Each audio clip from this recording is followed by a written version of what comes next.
three designers who will be showing their portfolios today. So I know you guys are really putting yourself out there to have your portfolio reviews in front of everyone, but it's going to be great. We got some amazing feedback yesterday, so I'm really excited to see what we have to see today. So thank you, everyone.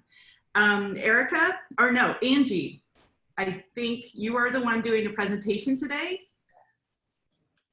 Are you in here? I am here. Good morning. Oh, hi, it's good to see you again. I will let you go ahead and go through the presentation, and you can take it from here. Great. Okay. Do you want anybody to introduce themselves first? Yeah, let's go ahead and do that. If we could have Andy and Erica do a quick introduction and the designers after that, that would be fantastic. Sure. So I'm Andy. I am the head of emerging design practices and enterprise design at Truist, which is recently formed through a merger of BB&T and SunTrust to form the 6th largest bank in the US.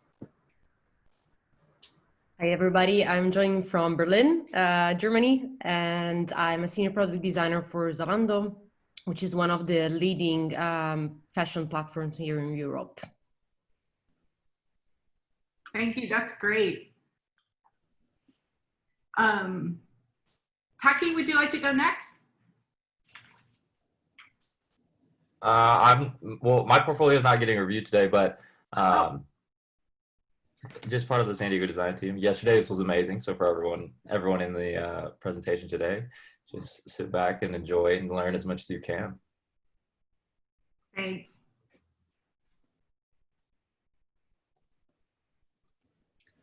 All right. Does that put me up? I did want the designers to do a quick introduction. Okay. I can go, I guess. Hi, everyone. My name is Ernesto, and I currently work at Sharp Healthcare. I'm a UX designer, and I'm just looking forward to getting some good feedback. Hopefully, everybody, it could be hard on me, that's fine. Thank you. Who's up next?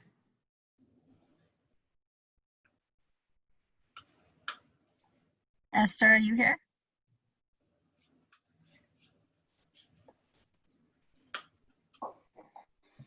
Maybe she's being quiet. And I don't see Rachel, who was our third one. So. Okay. So Angie, we'll go ahead and start the presentation, and hopefully they'll join in the time that you're giving the presentation. Okay, great. Hi, everyone. I am Angi Arrington. I am based out of Portland, Oregon. Really excited to be here today.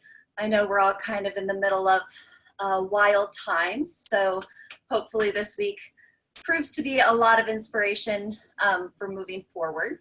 If you were here yesterday, it's going to be a little bit of a duplicate for me at the beginning, but hopefully I can still provide you some inspiration and at least a few laughs. I'm going to actually start a little bit different than I did yesterday. I'm in Portland, Oregon, so waking up this morning, I just kind of took a deep breath and realized where we are in the state of the world, and it hit home a little bit. So at my agency, at the very beginning of the pandemic, we had created this intro to our homepage. Let me know if you can see that.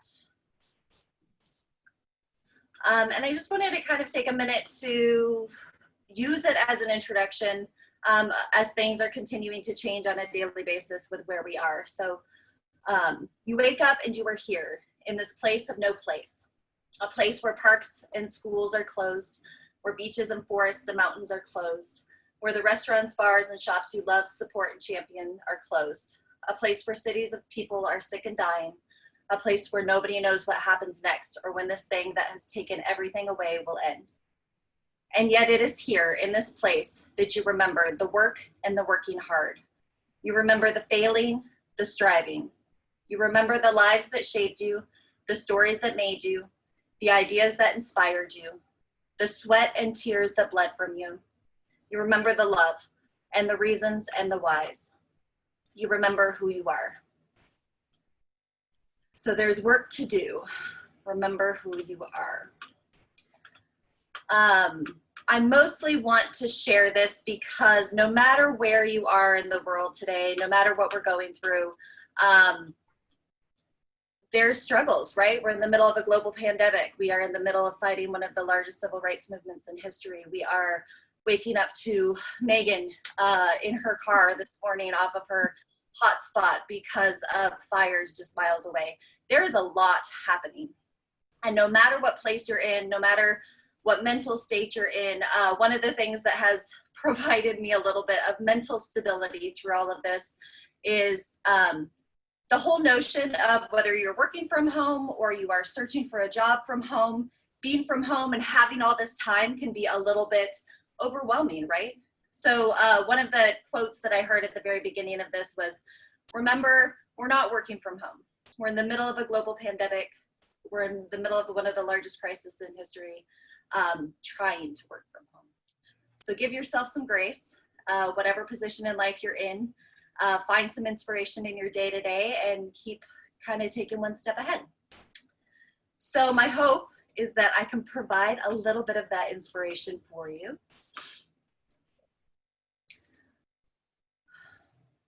Again, just confirm you can see my screen. So here we are. What do you do when you're presented with the unknown?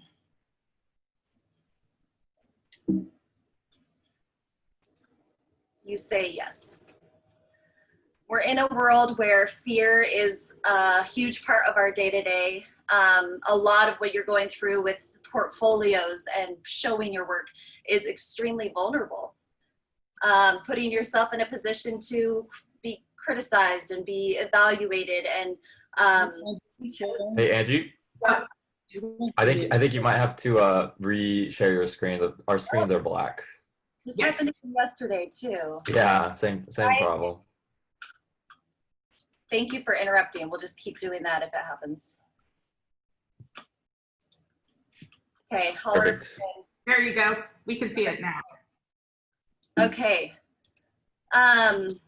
So basically, I just want today to be a chance to kind of dive a little deeper into how we can pull out all sides of everything that we're presented with.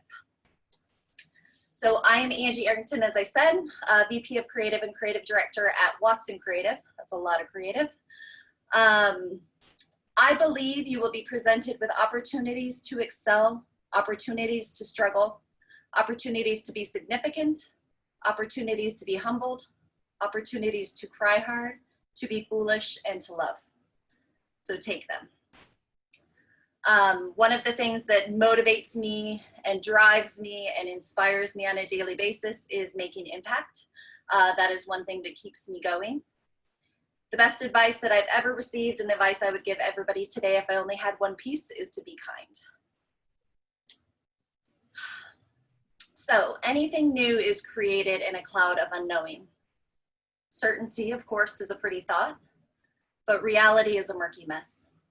Our job, specifically as designers, is to travel the distance between the start of something and the point where it lights up the world. Every mark matters, every inspiration has to be justified, and every tactic tinted with a little enigma. Please remember this as we're going through today. What is in your portfolio? The marks matter. The inspiration should be there. And then throw in a little personality along the way. This is Judd, originally from the East Coast. He's an artist, a writer, an architect, a spatial designer, very inspirational with his thoughts on life and the world and design and artistry. Please look him up if you don't know him. He had a quote, "Things that exist, exist, and everything is on their side." His notion was that if two objects are close together, they define the space in between. These definitions are infinite until the objects are so far apart that the distance in between is no longer space. The space in between can be even more definite than the objects themselves. So basically what he's saying is you need to pay attention to both, because both can be equally defining. A lot of times in life and in design, we focus on the objects themselves and we forget about the space in between. That happens with life too. And today I want to focus on both sides of your portfolio, the objects and the space. So the objects, these are the tactical, the standard to what most of us believe should be your portfolio. It's the status quo of show the goods, get the job, right? But a portfolio of work is not a bunch of beautiful things on a page, and that won't cut it alone. It must include the emotional, who you are, what stories broke you and built you, how did you invest your passion into each individual piece of work to get the outcome that's presented. And then when you hit a block, what do you do to re-energize that? All of these pieces are important. The objects are the skill sets, the requirements, the solutions. The space is the culture, the inspiration, and the drive. As people reviewing your work, as people who have a limited time to spend on your portfolio, both sides of this should be very apparent in a quick matter of time. So I just want to put a full disclaimer out there. The world is full of designers and directors. I'm just one of them. So these are simply my suggestions and opinions. Please take them with that note. The objects themselves. I have 3 bullet points as far as hopefully tactical pieces that will help. And I think a lot of these pieces will continue to come out in the reviews today. You should be minimalistic. Your work is the centerpiece, but don't forget the imperatives. We want to know who you are, what you can do, and what you specialize in right away. Keep that very visible above the fold on all of your pages would be a great place to start. Secondly, consist of a few yet in-depth high quality case studies. A lot of times we get sucked into quantity over quality. If there is one case study or one portfolio piece that is in depth and shows a wide breadth of what you can do and represents you best, I would rather see 1 than I would 3 or 5 or 7. So my suggestion is include up to 3, 5 absolutely max, but definitely hierarchy those for what you want somebody to see first versus what you want somebody to see necessarily as they dive deeper into your portfolio.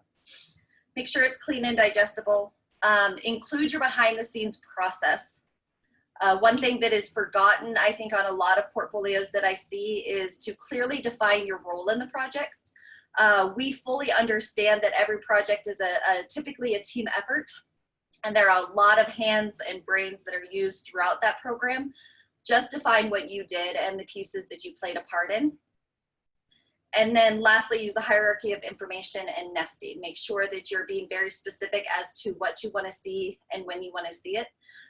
Yesterday, I gave the example of a textbook. We've all been in the middle of getting too busy or whatever it may be in school where we just skim all of the headlines and then we try and take the test off the headlines. If you want to get a little deeper into it, read the subheads. If you're really diving in, you read all of the body text. So keep that in mind when people are also searching your portfolio. Make sure you're doing a priority of all of the information that you have. And then lastly, invite the user to get in touch. This is your opportunity to demonstrate your ability as a UX designer. If I dive into none of your work, if I don't look at your portfolio at all, this is a website. I should be able to see your capabilities off of the website alone. Next, the space. This is the emotional side that I was talking about. And I think it's one side that we as humans naturally use the least of. And I think the reason for that is vulnerability of, knowing the core of who you are. Don't be afraid to lead the way. Portfolios tend to look the same. If you use a template, if you use an expected preset, you end up just blending in with the crowd rather than standing out.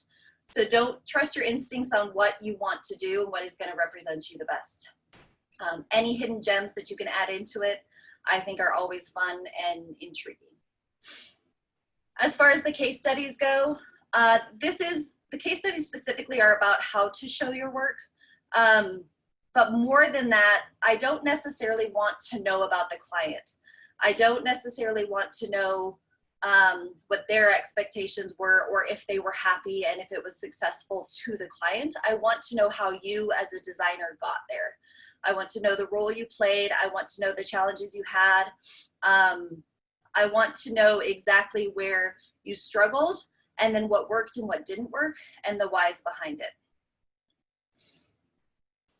Lastly, show some personality. This doesn't mean you have to be loud. Not all of us have loud personalities. What this means is just show who you are as a human. You're about to spend 40+ hours a week with these humans, so fitting into their culture is just important to you as it is to them. So show who you are. I use this quote specifically on a lot of programs with clients alone, because we live in a digital age.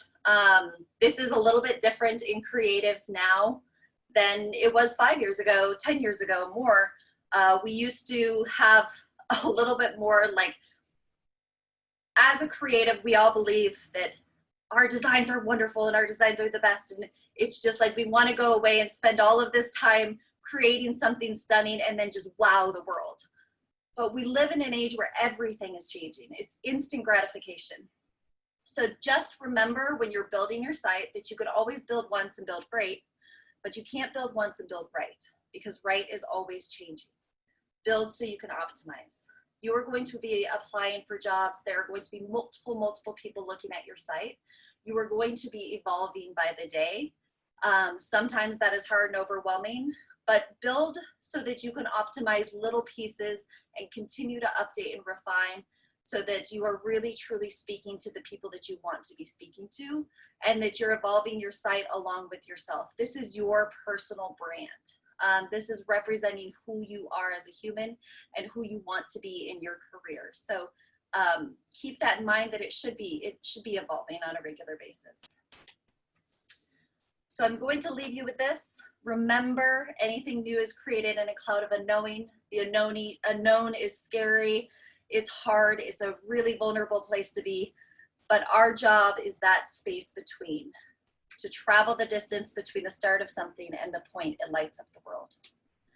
So please never forget that creativity is unlimited. Sometimes we have to get out there and revive ourselves. But you are capable of badass things. Please do it. And then when you're presented with the unknown, say yes. So thank you. I hope you got some tactical pieces of advice and a little bit of inspiration from that. I'm really excited to see the portfolios.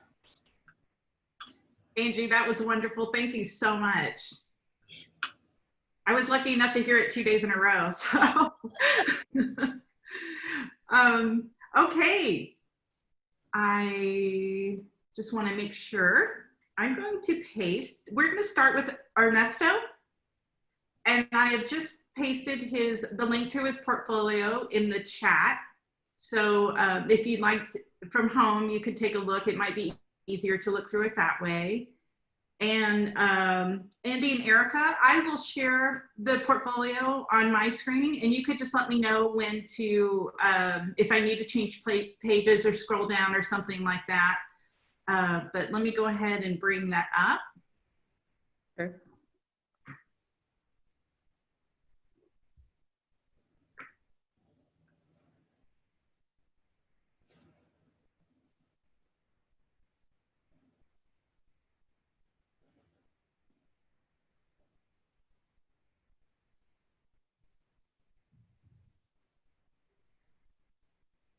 Oh, there we go. Sorry about the delay.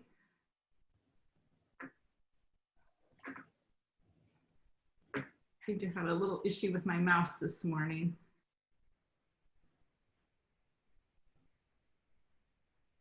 While Jennifer is setting that up, Angie, we had a question in the chat that's from Jacqueline that said, are there any specific platforms for building your portfolio that you feel allow for change and updates the most seamlessly?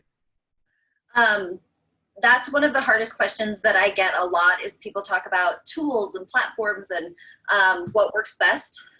I'm going to give you an answer that you may not like, but tools are always changing, platforms are always changing. The way that I perceive and use a platform is going to be very different than the way Erica, Andy, or any of you use or like a platform. My suggestion when it comes to what pieces you show, what programs you use, the platforms you use, etc., please use what you know best, because it will come off more seamless than it will what programs that you use. Those are things that you can learn. We live in a world where there are thousands and thousands and thousands of tutorials. If I am requiring a certain skill set from a program perspective, we can learn it anywhere, right? So keep in mind what is going to showcase you the best, what is going to be able for you to change seamlessly and easily, because it's not going to be the same from one designer to the next. The way that I use Illustrator and XD is completely different than the way anybody else would, and we would have the same outcome. That would be my advice.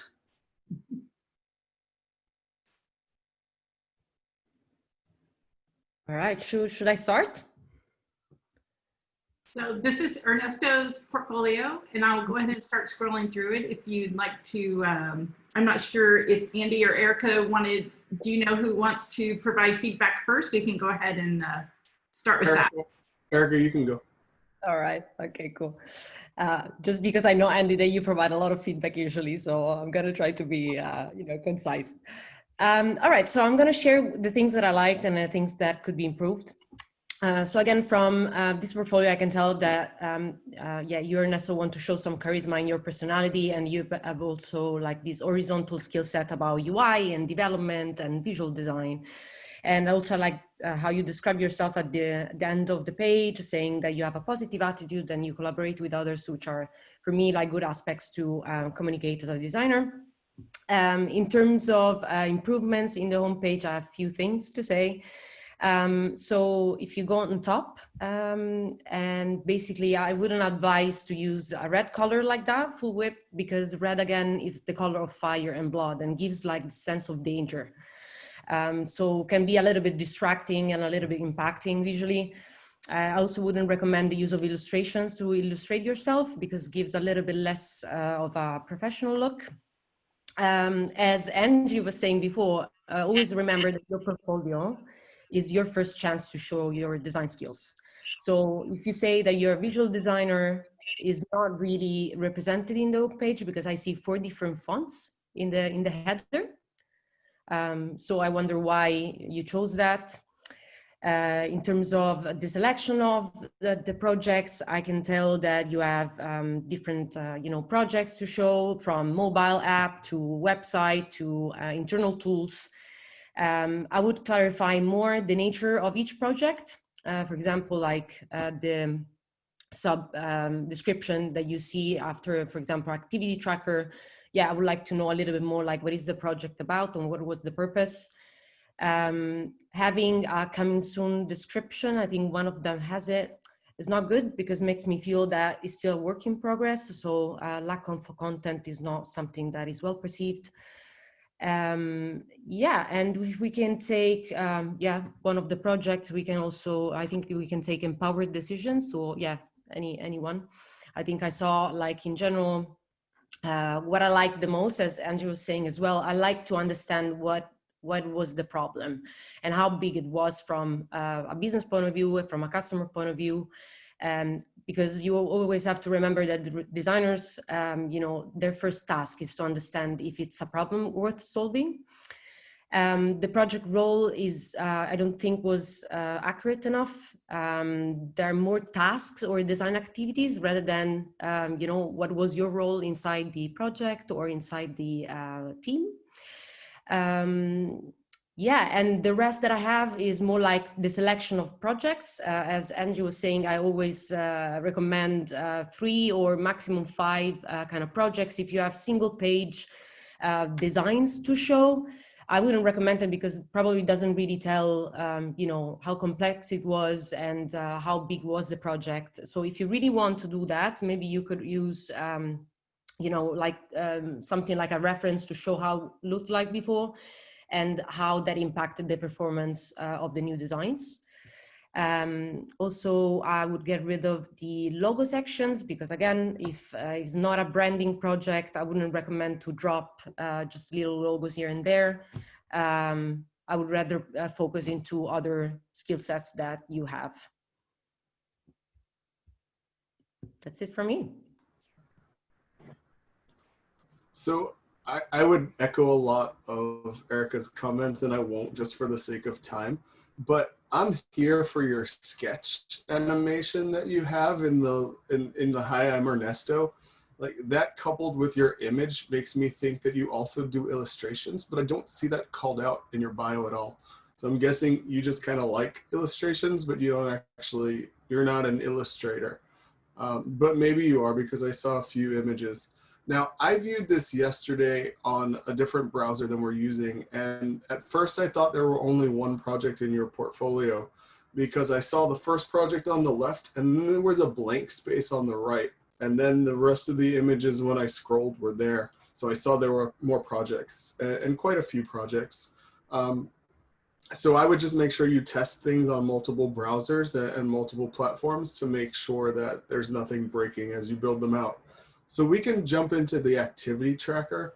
I'm going to go into not each project, but details of some projects. So as you scroll down, I like that you mentioned doing card sorting in this. The only thing is, I didn't see any card sorting activities or anything that reflected the card sorting work that was done. And I think if you're going to mention it, I'd at least like to see that you've got it represented somewhere below that.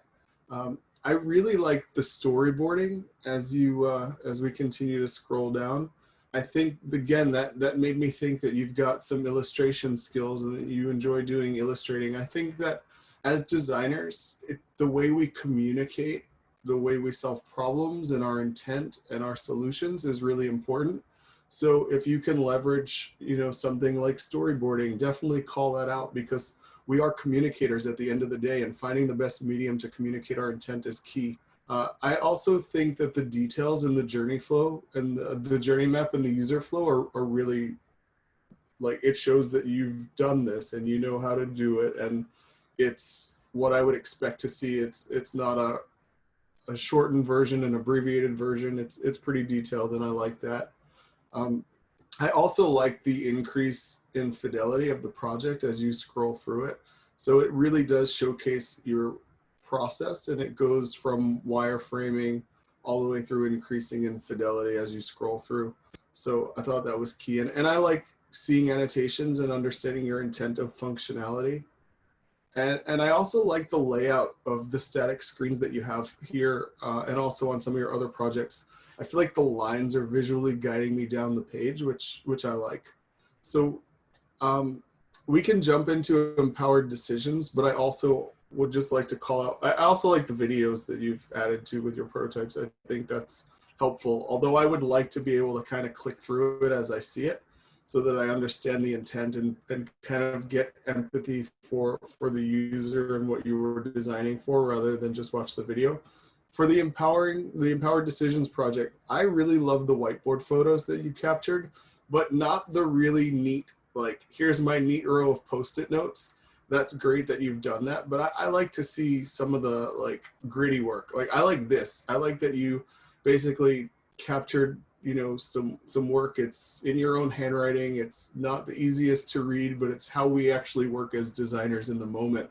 So I like seeing that as opposed to, like, let me rewrite these in my nicest handwriting and line them up neatly and make it on display. I really want to see, like, as you continue to scroll, we've got, these are in the moment, like, sketches on a whiteboard for wireframing, and that shows that you're able to think in the moment. So I like that.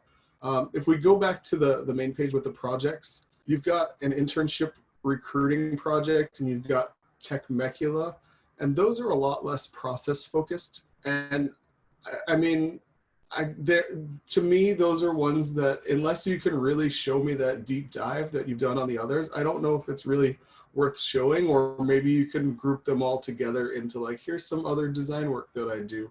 And if we go into Petmoji, which is the right-hand side one now.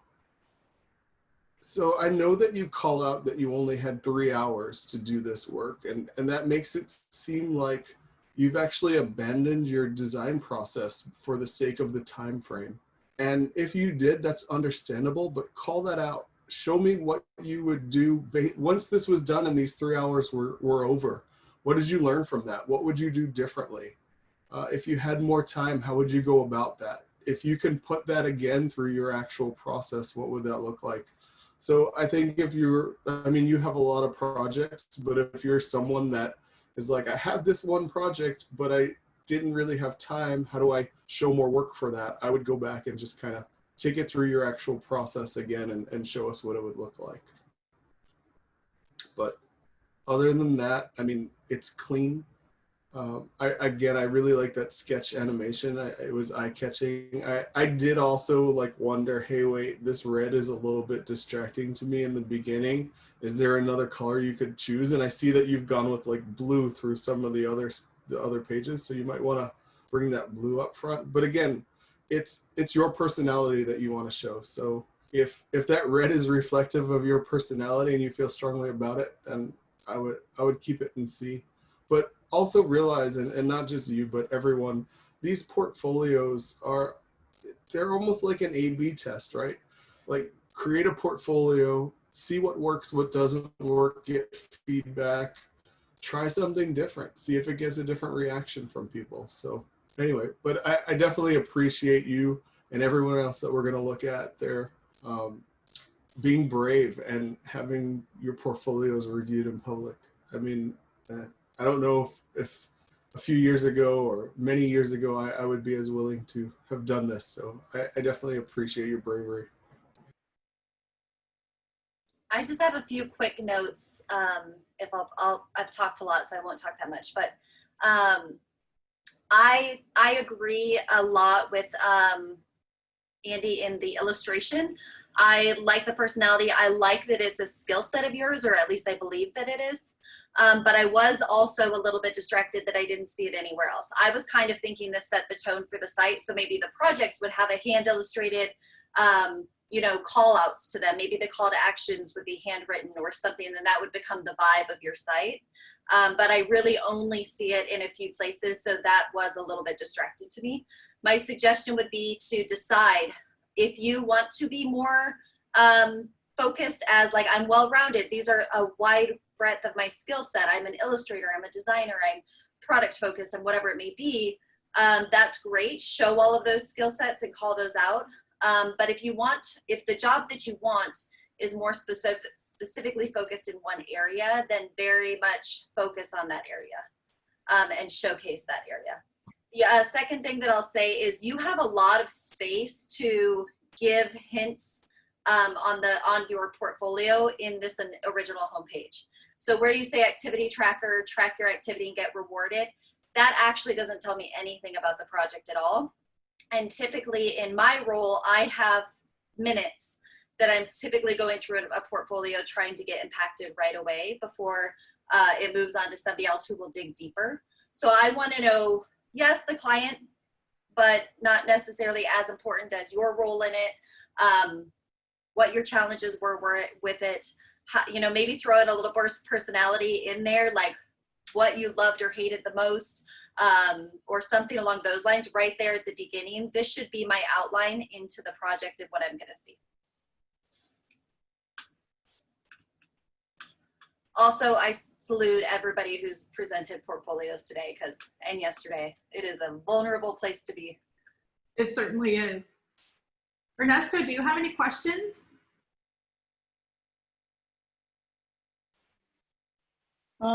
No, I think it's a great feedback. I kind of, some of those things I've gotten feedback, similar feedback.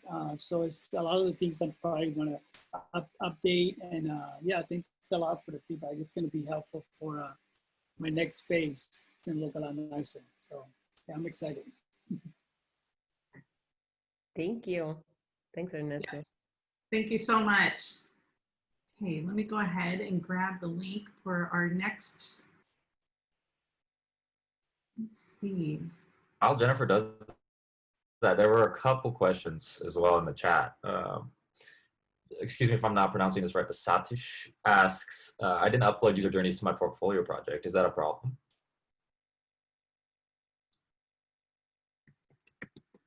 I don't think it's a problem.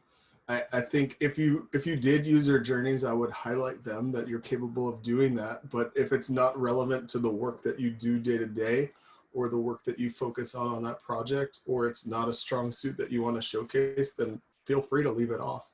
But if you do want to say, hey, I've got this other capability, like drop it in. Whatever you feel comfortable with, whatever you want to showcase. And then another question we had was in terms of kind of telling your own story of who you are. They said, if you're telling a short story of who you are, is it okay to show your photo as a kid, implying your passion or kind of going along, just being around design? They said they have a photo as a kid where they're playing with Legos, maybe instead of a current photo. I'm not entirely sure, but any thoughts on that? I have some thoughts on that. I think that the about section is incredibly important. Like I said, I think the space versus the objects is an important side to your portfolio.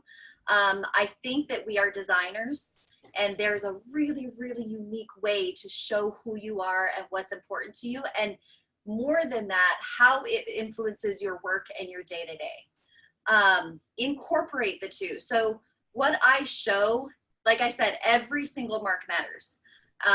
Every inspiration needs to be justified. If you have your children and Legos in there, great. How does that, when you have designer block, do you sit down and you play with Legos and one of your programs was inspired by it because of how they fit together, and like you problem solved in a way that allowed you to, what do those things do for you? That's what I want to know. And it doesn't necessarily need to be in an about page. A lot of times I would prefer to see it dabbled in throughout your site to show your personality and who you are. And more importantly, how it reflects in your day-to-day work. Great, thank you so much. Was that it for the questions? I think there's a couple more, but we can go on to the next one and then I'll share them out after that. Okay, so next up is Esther, and I have pasted her URL for her portfolio in chat if you'd like to follow along there. I'll go ahead and share my screen now. And here it is. Erica, would you like to go first again? Sure, no problem. All right, so yeah, so I like this one, let's say for the minimalistic look. So I like the fact that she kept it clean, and she has consistency in her font almost everywhere. So I appreciated that. I liked also the fact that she introduced herself, or like why she does UX design. I would recommend to shape the story a little bit better just to make it more personal, but I like that. If we go to the selected work, I also liked that she introduced the topic a little bit. If you go on, if you do an overlay on one of these blocks, you should be able to see it. No, it doesn't work. Okay, on mine it actually worked. There should be a title or something that says what was the nature of the project. What else? I liked a lot the, like if we go to actually one of the projects, which is called Cerrito Seniors, I think, yeah, exactly. So now should work. Yeah, exactly. So we see this case study. All right, so I really liked how she showed the process again. I really liked how she framed the challenge at the beginning. So how she wrote the problem, what was her role, what was the timeline, how many people were in her team, and yeah, and from there she basically structured the whole design process from background research, analysis of different kinds. And yeah, I can see that she has strategic tools in her skill set, which I really appreciate. And yeah, and also if you go down, you can also see, well, she also followed with the user interviews. I mean, I can tell from here that she can be fluent with all the research part of the design process. Also, I like the fact that here, if you stop, there is the current website evaluation. So again, she did a sort of analysis, probably using heuristics or other visual design references to see what was working, what was not. So I like that. And yeah, and she defined the problems. Again, as I was saying before, I'm strongly convinced that you should call out what kind of problems you are solving in your design process and prioritizing them, as she just is showing here. What she can improve, hold on, I have it here. Yeah, there are a few typos here and there. So I like when, portfolios are detail oriented. So just watch out on that. Just one thing that I found a little bit distracting again is the, if you go down, there should be a couple of prototypes that animate at the same time. So maybe you can stop one and just animate the others just to show how that would look like on mobile. And if you scroll down a little bit more, should show there. Yeah, here, this one. So when they start to animate together, it's just hard to follow and understand, yeah, what is going on. And just the last piece is at the end, she has a section saying looking forward. So probably she meant like something as a next steps. But what I would like to see here as somebody that would interview you is something like what kind of impact these new designs or this new process actually had on the company or to the users, or again, so, or also what we learn from it.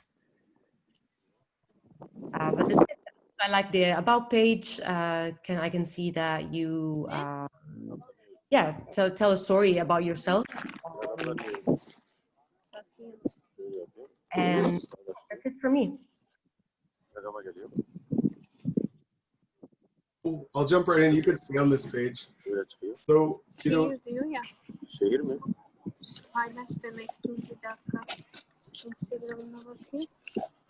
Could we potentially have people who aren't speaking and just kind of in the general audience mute their mics so there's minimal distractions, please? Thank you. So I think that this is a really good about me page. It's got, I can see who you are. It's got a photo so that if I had a phone interview with you, I would know that I'm talking to the right person, or wouldn't be like, wow, that doesn't look anything like the photo that I saw. It wasn't you at 4 years old playing with Legos.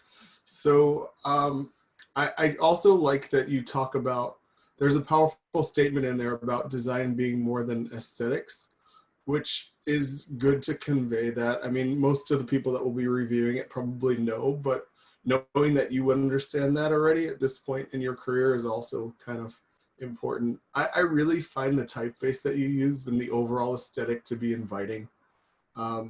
It's just clean and minimalist, and I like it. So if we can jump into bubble, that was an interesting problem, very relevant to the time. It's the top one.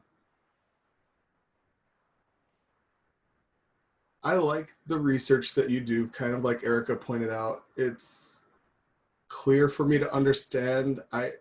So when someone's viewing your case study or your portfolio, it's a good idea to get them as up to speed of the problem that you were solving and the industry and the space as quickly as possible. And I think you did a good job here.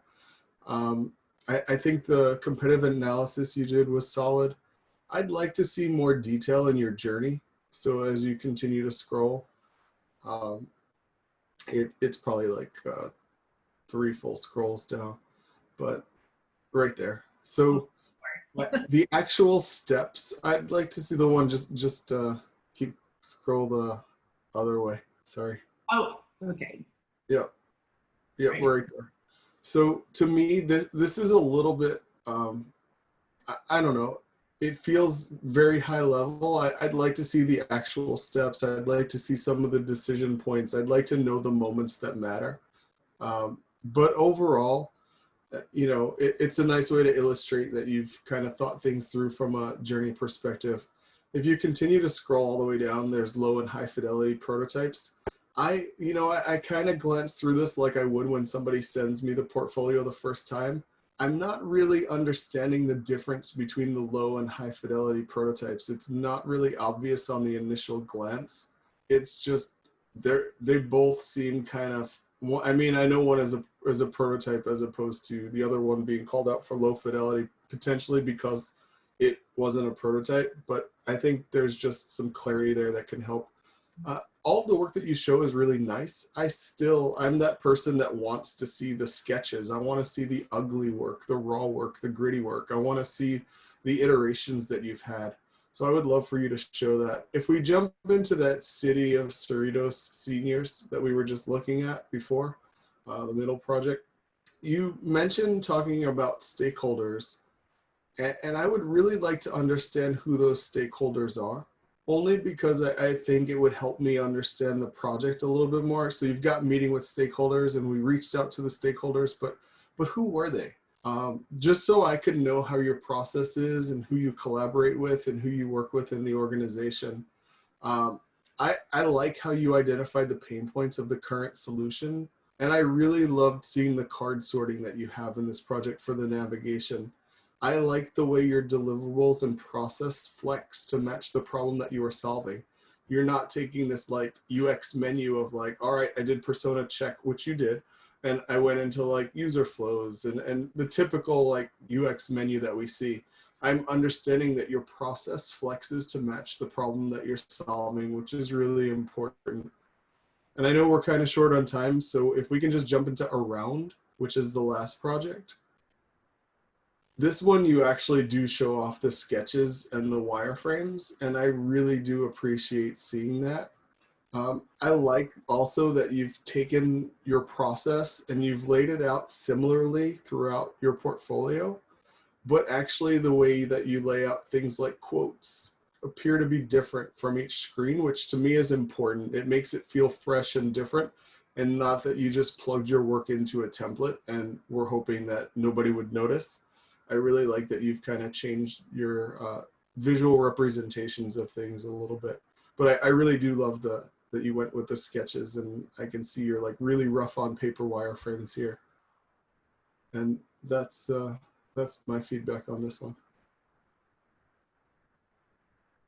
That's great, Andy. Thank you. Esther, do you have any questions?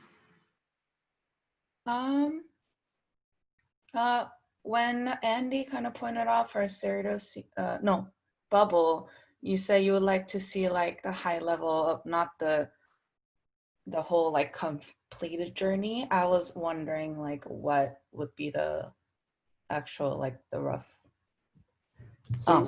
visual you're suggesting. Yeah, so the version that you shared doesn't seem like a full journey map. It feels like it's just a curve with some emojis, and I'd want to understand what those key moments that mattered and where those decision points happened, and kind of did you map this out through different channels, and what did that look like? It just seemed a little bit short of what I would expect to see in a full like detailed journey. But that was my only question. Thank you so much. I mean, I didn't even know I was gonna be reviewed today, and I was kind of like, and I'm not feeling well, and somebody called out my name. I got so surprised. So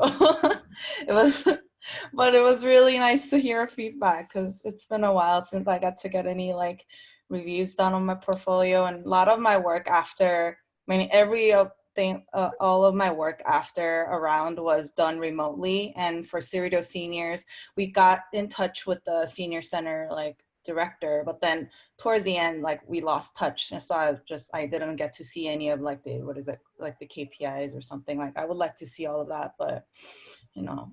Oh, actually, that will be the question. Like, if I don't get to see those actual results, what is a good idea? Like, how would you resolve? Like, how would you wrap up the project nicely? I mean, I mean, I can understand, because that can happen. So what could I suggest is maybe saying like how this thing is going to be tested. For example, if you know for which markets, what kind of methodology, so just to understand that it's going to go through an iteration and it's going to be measured somehow. So maybe you don't have the exact data out of it, but then you can say that it's going to go through some testing. All right. Yep. Thank you very much, everyone. Thank you, Esther. And I hope you feel better. Oh, thank you. So we did have one more portfolio to review, but she is not here. So, and we are almost out of time anyway. So that leaves us the allotted time for just general Q&A. If you just have, if you're online, you have questions, go ahead and put some questions in the chat pod. And Andy and Erica will try to, and Angie as well, will try to answer those for you. I think some of the questions that came out during kind of the previous presentation as well was, are printed portfolio books relevant anymore? How would you get that to me in this time of COVID?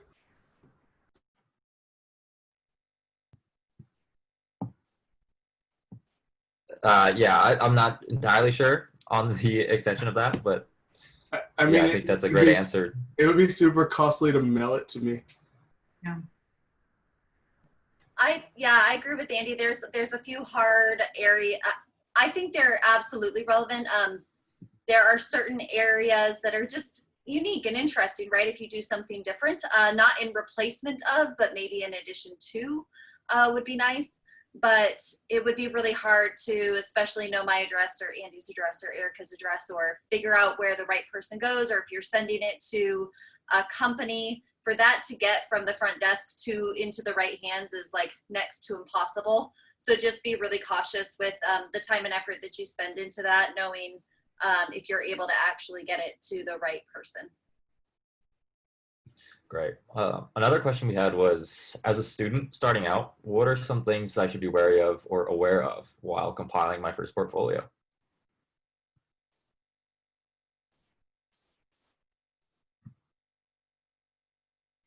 That's a very big question, I think. It's not very easy to reply to that. In general, probably if you're still a student, you maybe have some academic projects that you want to show. Again, framing what kind of challenges you're going through, maybe the time. Again, probably projects are a little bit shorter than the real, the real job. And in general, just saying something about yourself. I think communicating your personality and what are your interests in the design field are the key things that I would look for in somebody that is starting this journey of design career. Yeah, I would add that, you know, knowing that you're still in school or fresh out of school, to me, it's more about how you think and your curiosity than it is about the work you've done. Like, your experience in doing the work will make that work better, but I can't teach you how to think and how to be inquisitive and those kind of like raw design instincts that you would have early in your career. So I look for those, and, you know, just be yourself and highlight your strengths. Yeah, my thoughts on that, whether you're in school or, you know, have been in your career for years and years, would be, it is so much fun if you have the time to take a project and do something that you have seen. Is there a chocolate company out there that you have just wanted to rebrand so desperately, or create a website or create an app for? You have this idea, do that, and then do all the steps that lead up to it that you've seen other people do, or test it out or try it. That will at least show what Andy's talking about with, like, oh, you have that curiosity, you have the drive, you have the interest, and it will show that skill set, whether it's been introduced to the world or not. That's great. Another question that I'm just going to keep firing away the questions if that's okay with you guys. Another question was, I'd love any portfolio suggestions the panel may have for independent/freelance designers when sharing work/portfolios directly to clients. What is sort of the structure in that manner?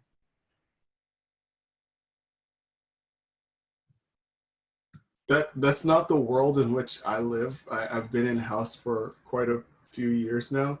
So to me, it wouldn't be much of a different portfolio. It would be, you know, maybe a little bit more on the before and after and the impact and the results that you've provided for your clients.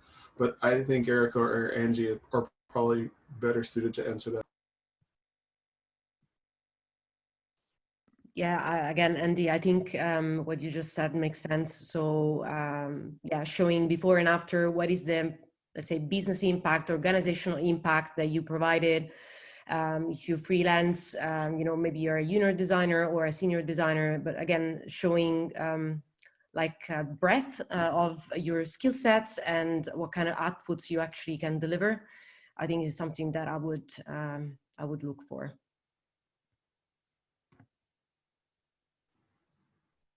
Yeah, we hire a lot of contractors. I think that there's sometimes this belief that we need to have one focus or one specialty. And if you do have one focus and one specialty, that's great. Absolutely, please show that strength.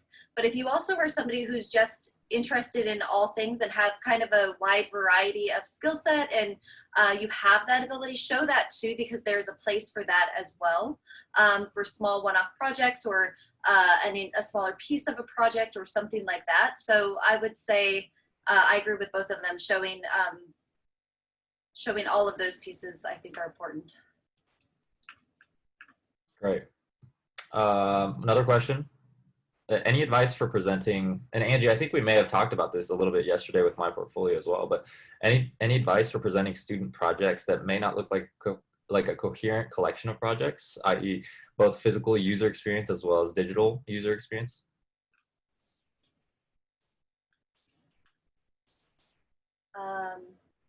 I mean, I would love to hear Andy and Erica's opinion on that.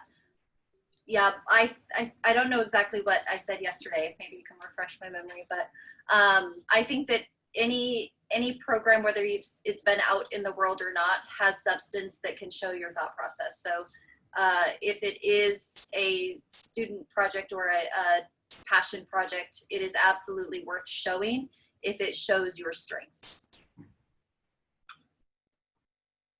Again, I agree with you, Angie. I just would like to see the process, so your thinking process. So why you chose that, and what are all the steps that you went through, and again, all the sketches, everything that you can explain your process, like literally. Don't care about the details because it's not what we care about mostly. But it's more like showing your flexibility, let's say, mentally, and how you approach challenges in general. Yeah, it's also completely okay to revisit a student project and go back as you continue to learn and apply what you've learned to that project. It's, animate it. Now that you learned how to prototype, go ahead and show the prototype. Put that in front of people that you know, friends and family are great. Social media to test that, show that you're capable of doing research and capable of kind of iterating based on that feedback. Great. Another question was based on, I guess this should be the last question, but the last question was kind of regarding career changes into UX. Do you have any suggestions for someone that is coming into UX as a career change? Would you just include UX projects? They said their background is in architecture. So I think there's a lot of comparisons that can be drawn from architecture to UX. I mean, it's another form of design. So show me that process. Show me the work that you've done. Show me the problems that you've solved and how you've solved them. To me, I don't see them as being very different, especially like any given day, someone on my team or me, we're working on projects for our customers, but we're also working with our architects to build out a new innovation and technology center. So design to me is design, and they're just different versions and competencies within it. And if you have a strong enough design background, I already know that you know how to think and you know how to solve problems and you know how to collaborate. So the rest you're learning along the way. And we are at the top of the hour. That was perfect. Techie, thank you so much for your help moderating. I couldn't have done this without you. Angie, Andy, Erica, thank you so much for your thoughtful feedback. I think everyone learned a lot today. And for our designers, Esther and Ernesto, thank you for putting yourselves out there and letting everyone take a look at your portfolios. I think we got some great feedback for you. And that's it. Thanks, everyone. I hope you have a wonderful day. And thinking about our friends in Oregon, stay safe out there.